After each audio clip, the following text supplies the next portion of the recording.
It was supposed to be just another ordinary morning in Ouagadougou. No motorcades, no speeches, just a quiet walk from the presidential palace, the kind that President Ibrahim Traoré enjoys. Simple, grounded, connected to his people. But what happened next would not only shake him to his core, it would ripple across the country, go viral around the world, and force Burkina Faso to confront something painful yet transformative. A moment so raw, so human, and so powerful that it brought the president to tears. Not from grief, but from gratitude. Because standing beneath a tree, dressed in rags, holding a torn book with trembling hands, was the very man who once shaped Traoré's future. His former teacher, a national hero, now invisible, forgotten, abandoned. And that's when the president did something no one expected. No cameras, just instinct, compassion, and real leadership. What really happened that day in Ouagadougou? Why did the president of Burkina Faso stop everything for one old man? And how did this single encounter spark a nationwide movement that's rewriting history? In this video, let's find out.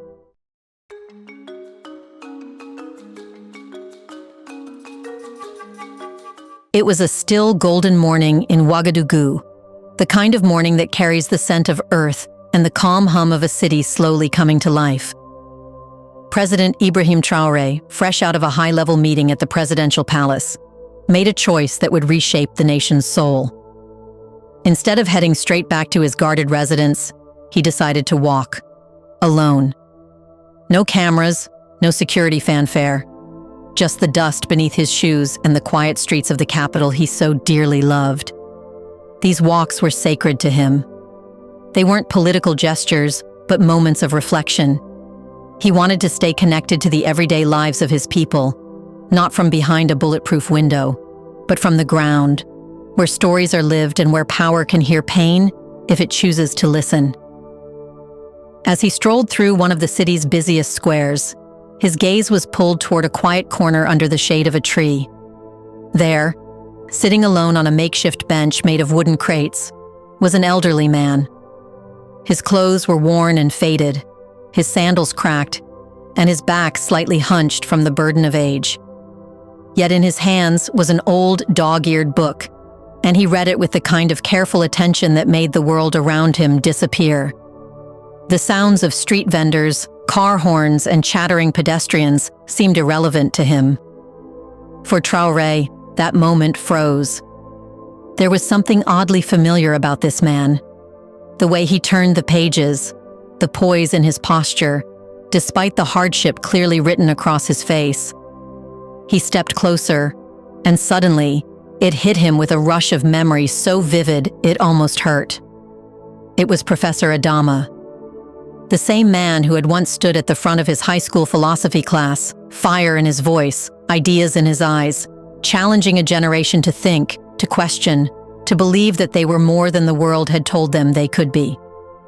This was the man who introduced him to Sankara, to Fanon, to the concept of dignity not as charity, but as a right. And now, that very man sat in rags, forgotten, living under a tree as if he had never mattered at all. Traoré's heart dropped. He stepped forward, this time not as president, but as a student. "Professor Adama," he said softly. The elderly man looked up slowly. His eyes widened in disbelief. He blinked several times, uncertain whether he was seeing a memory or a man. When realization dawned, his lips trembled. He tried to stand, but his body failed him. Traoré rushed to help him, catching him by the arms and gently guiding him upright. There was no camera to capture the moment, just a leader, helping a forgotten teacher to his feet.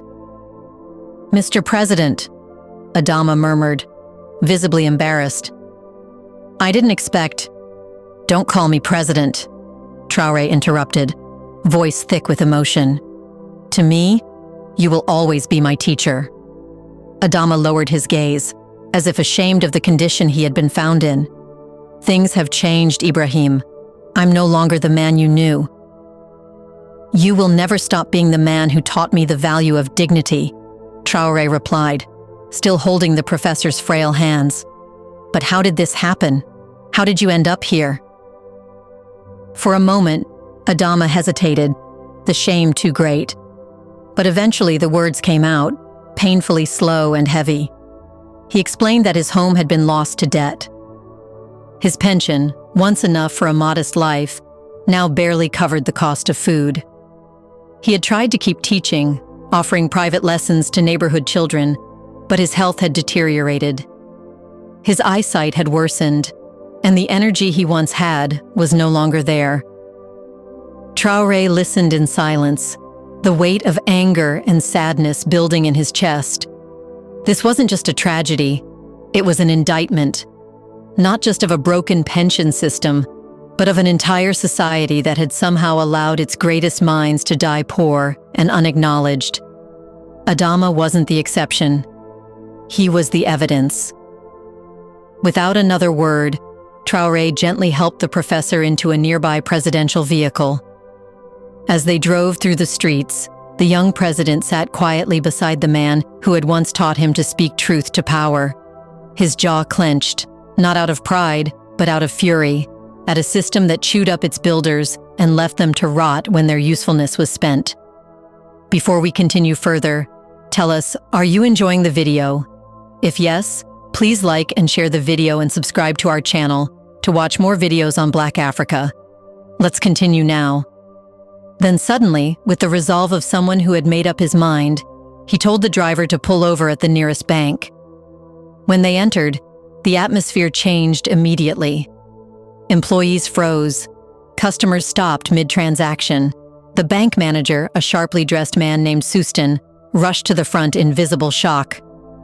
"Mr. President, welcome. This is an unexpected honor." Traoré didn't smile. He pointed to Adam. "This is Professor Adama. He taught me. He taught many of us. And today, he has been sleeping under trees." The bank manager stood frozen, unsure of how to respond. "We're going to fix that," Traoré continued. "I want you to open a national account today for all retired teachers. It will start with him. I want a system that guarantees no one who served this country in education ever suffers like this again." The manager stammered for a moment, uncertain of the logistics, but when he met Traoré's eyes, burning with the kind of fire that silences bureaucracy, he simply nodded. "Yes, Mr. President, it will be done." Professor Adama, now seated quietly beside the desk, looked overwhelmed. "Mr. President, I don't deserve this," he whispered. "You deserve so much more," Traoré said, placing a firm hand on the teacher's shoulder. "You gave everything you had to this country. You made me who I am. And now, we give something back." Within minutes, news of what was happening spread like wildfire. Employees discreetly snapped photos. Videos circulated online. Social media erupted. But this was no PR stunt. It wasn't performative.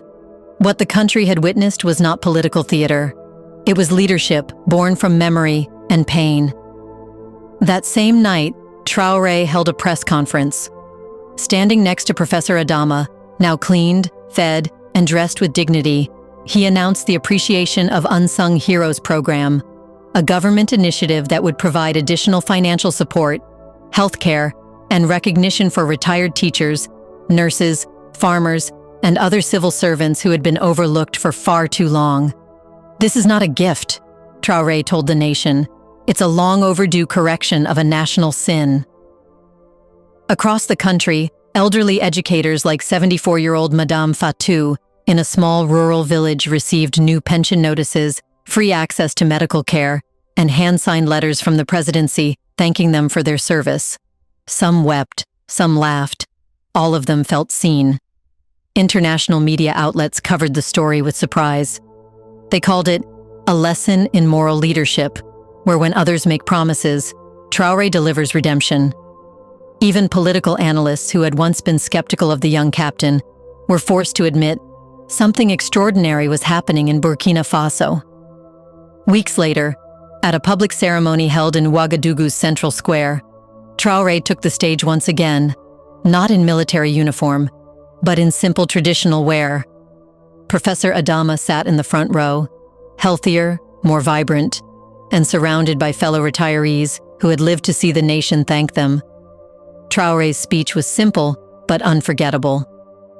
When I saw Professor Adama under that tree, I saw the soul of Burkina Faso. Tired, abandoned, but unbroken. And I knew that could not continue. Adama stood and addressed the crowd. His voice, though frail, carried with the force of history. "You didn't just lift me up," he said. "You lifted up every forgotten builder of this nation. You reminded us that we still matter." As the applause thundered through the square, a small boy walked forward and handed Traoré a handmade notebook wrapped in kente cloth. On the cover, in a child's scrawl, were 5 simple words: "Heroes never die, they live forever." And that's when Traoré knew. This moment wasn't about him. It was about legacy. It was about memory. And above all, it was about justice that had waited too long.